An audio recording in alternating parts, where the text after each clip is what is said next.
7-8 urterekin hasi nintzen patinatzen nire auzoan eta zergaitik, baina momentu horretatik pentsatu nuen bizitza guztira gozera.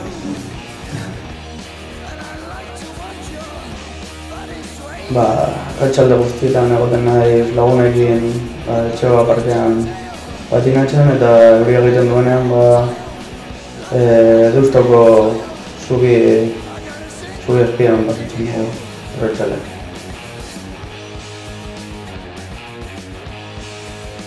Deusto skatepark hori nire ustez hoberena da hemen gure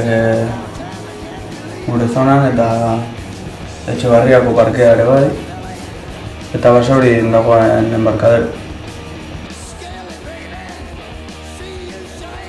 Orain dut pentsatu, momentuz lagunekin egotea, momentu ona pasatzea, jente guztia ezagutzea guztietan eta bidaiak egitea, baina orain dut pentsatu zer gustatuko nintzea hori izatea.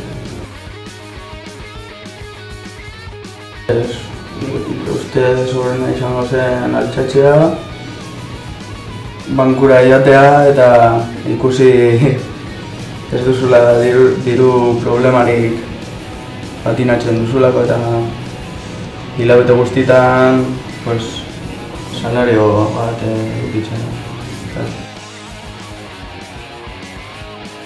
Bizitzea ez, bizitzeko ez da behar diru askori, baina ondo bizitzeko bai. Xabier Lorrea. Nire ustez mundu osoan dagoen patinadore okerena da. Ikusi dut txikitatik leku guztietan eta duela 10 urte edo lehendabizi ikusi nuela egun guztietan ikusten dut zer truko bat edo zer bat berri egiten. Eta ezakit dut. Nire ustez hoberena.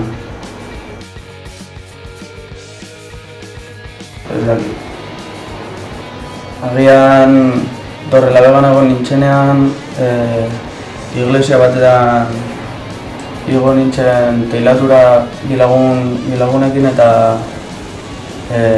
zeukan horrela forma eta bota nintzen goitik eta gero lurrera ez jausteko.